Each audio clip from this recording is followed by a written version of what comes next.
About 18 months ago, my wife and I went on a weekend trip to one of the most famous tourist sites in India.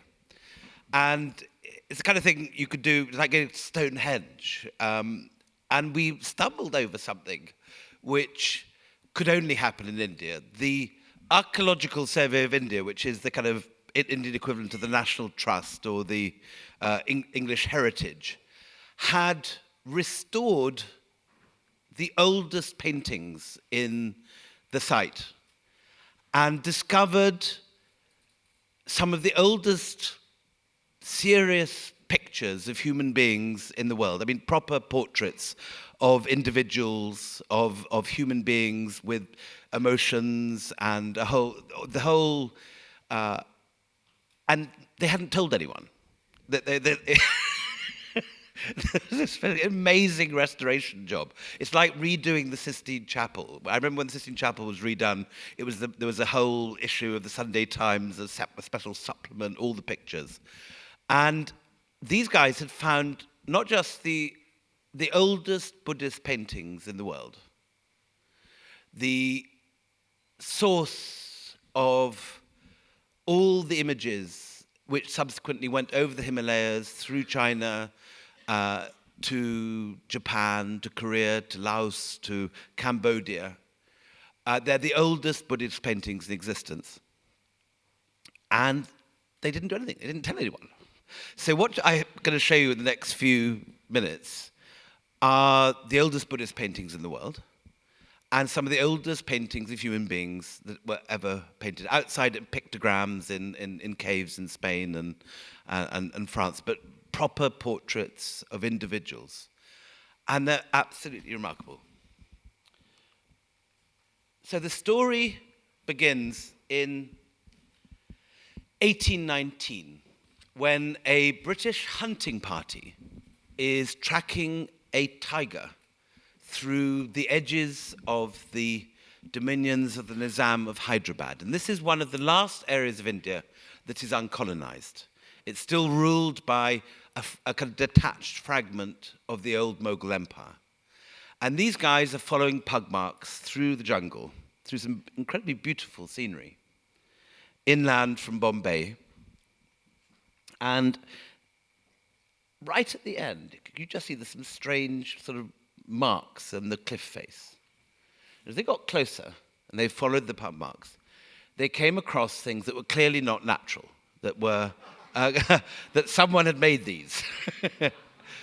And they made some makeshift torches from dried grass.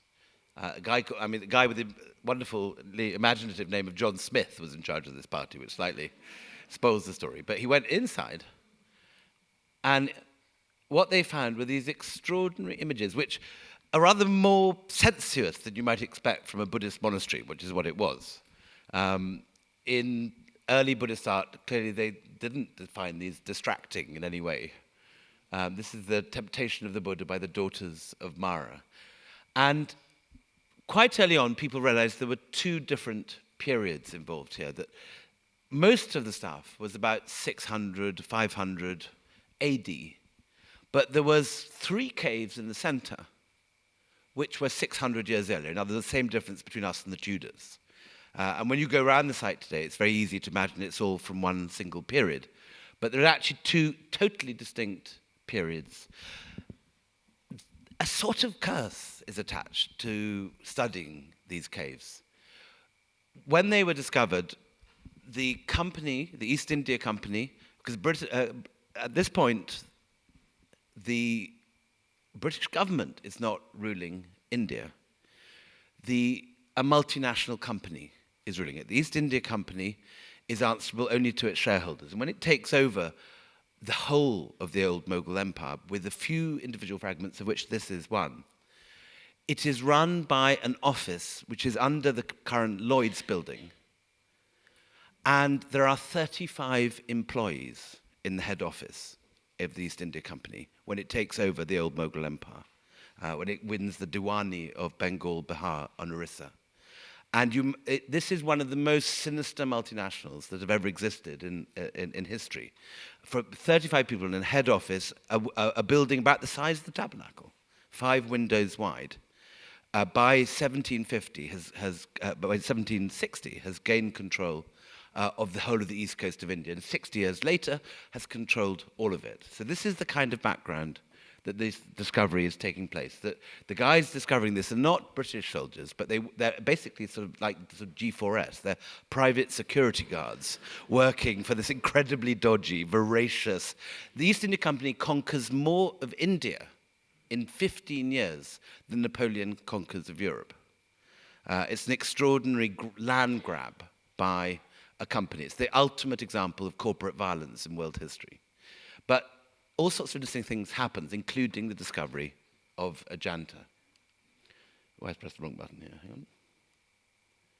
Now, you go inside these caves, and this is all painted, all the famous images of Ajanta that you see in the history books, in art history books, are all painted around 600, 500 AD. And they're incredibly gorgeous, incredibly sensuous images. This is just an image of someone watching a sermon. Imagine the British equivalent. You have a kind of Methodist chapel with ladies with bonnets, sitting watching some vicar sitting in a pulpit. Here's the ancient Indian equivalent. These incredibly gorgeous bodhisattvas caught swaying on the edge of enlightenment. There's a wonderful early art historian of India called Stella Cramrish who said that this bodhisattva is caught in a gale of stillness, which is a wonderful image. But these ones, 600 AD, the international trade, the blue that you see here is lapis imported from Afghanistan. So there's big trade networks, and we move on. These are early caves.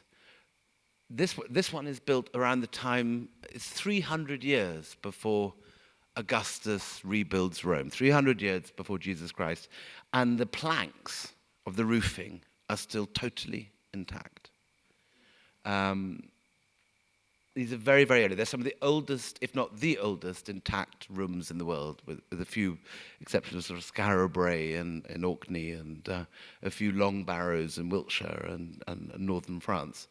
But these are proper rooms, proper architectural constructions built about 100 BC with stupas inside. And they're the first examples in world history of places that for congregational worship, where people gathered as congregations and to worship at a stupa, and rather similar to the sort of Catholic idea of a tabernacle, the real presence. They believed that the Buddha was somehow incarnate in that dome of the stupa.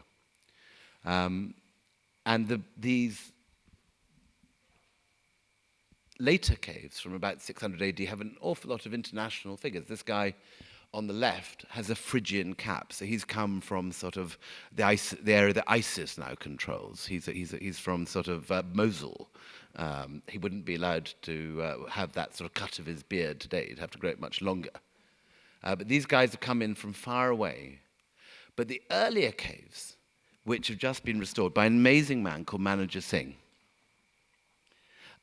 are dating from 100 BC. And these are the oldest Buddhist caves, Buddhist images in existence. This is the very first image of the Buddha's first sermon. These are the kings watching the Buddha preach. And this, I think, is literally the first picture that has ever been, we published it in The Guardian last year. It had never been published before, and this is dating from 100 BC. These are the images of the kings and the gods. This is a deva. This is a god watching the Buddha giving the first sermon. This is what was happened to these images is incredibly tragic. The Nizam of Hyderabad, who controlled this, realized the importance of this and sent a team of Italian conservators who put varnish over all of this. And they didn't take in the fact that there was a lot of bats in the cave. And basically the varnish being sticky attracted the bat shit. And so within 20 years of these incredible images being discovered in 1819, after the Italians had a go at them, they became completely soot blackened. And so Cave 10 at Ajanta, which is the one built at 100 BC, 600 years earlier than the other ones, became, within 20 years of its discovery, completely opaque. You couldn't see anything in it. And there's a figure of Mara, the figure of God in the center. These are his daughters. And he sends his daughters to dance and to prance in front of the Buddha as he's trying to reach enlightenment. Because he realizes that once the Buddha has reached enlightenment, there'll be no takers for death. Death will be extinguished. And so he's sitting here looking very worried. But this is the first image of this ever painted. This is the Shah Shuja, the story of the king of Varanasi. And you can see him here with his bow. And he's about to shoot a tiger in the jungle, but instead he hits a boy who dies. And it's his parents are blind, and in the story, because of their prayers, the guy is resurrected, and he teaches the king of Varanasi the Dharma, the Buddhist doctrine. And these wonderful images of Indian wildlife. No one has ever seen these images in their lifetime. The whole of the 20th century, these have been obscured. Until last year, they were never published. And this is the elephant with its trunk up in the jungle. There are no boundaries. This is the hunter wearing kind of this extraordinary Central Asian jama with lovely stripes, his handlebar moustache like the YMCA, like the village people. Stylistically, it isn't part of later Indian art. It's a Hellenistic art related to the Alpine portraits that you find a little bit later in Egypt. These three-quarter profiles, these figures are depicted with spears. The figure on the right is from a trouser leg found in a Parthian grave in Western China. Again, another Hellenistic influence. In the aftermath of Alexander the Great's conquest of Afghanistan, you had all these very westernized art styles proliferating in strange places like Western China, northern India, the Punjab, Afghanistan. And you can see the similarity of these two figures, the wide eyes, the full lips, the three-quarter profile being depicted with a spear. And these are both dated from about 100 BC. And they're very westernized. And these are the oldest faces of human beings that we have. They're also incredibly Indian in style. These are the same people that you still see in Western India today. This is the king of Varanasi at the moment that he's realized that he's killed this child. He's gone out hunting, he wants to kill a tiger, instead he hits a child. In this moment of realization, and the incredible excitement of just turning up at this place and realizing these images had never been reproduced, that the Archaeological Service in India had done an incredibly beautiful job reproducing them, but literally it had done nothing to tell anyone about it. Nothing had ever been written. And this is a site with several hundred PhDs to go for it. But these early paintings are entirely unwritten. And they're so astonishingly realistic. You're staring eyeball to eyeball with someone who could have seen the Bactrian Greeks in Afghanistan, who could have seen the first Buddhist monuments in India erected, a monk who might have seen the stupa at Sanchi put up. And so realistic are the faces of these people, so direct their expressions, that you have this strange feeling that they could maybe be real individuals. These are not sort of generic portraits of types. These have got, as if they're kind of glowing with the flame of eternal life. There's none of the idealization or the otherworldliness you see with the later paintings of Ajanta, that wonderful Buddha we saw earlier, the Bodhisattvas. There's something deeply hypnotic about the soundless stare of these individuals. Their fleeting expressions are frozen, startled, as if suddenly surprised by the king's decision to loose the arrow, or by the nobility of the great elephant crashing through the trees. You peer at these figures, trying to catch some glimpse of the upheavals that they witnessed, the strange sights that they witnessed in ancient India. But these smooth, clean, humane, Indo-Hellenistic faces stare us down. Perhaps the most disconcerting thing about these people in the murals is that they appear so very familiar. 2,000 years after they were painted, the faces convey with astonishing immediacy the character of the different sitters. The alert guard, the king caught in the excitement of the hunt, this guy. The obedient son fetching water, and so obedient, so contemporary are the features, so immediately recognizable are the emotions that play on their faces, that you have to keep reminding yourself that these are sitters not from our world, that they are pigments attached to the wall of a cave and depict a court and a jungle of hunters and hunted that vanished more than 2,000 years ago from these bare Deccan hills.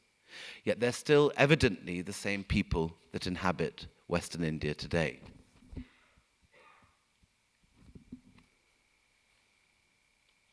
Looking at these images, you cannot help feel that the great distance of time separating them from ourselves, and yet you feel an emotional immediacy that's one comprehensible.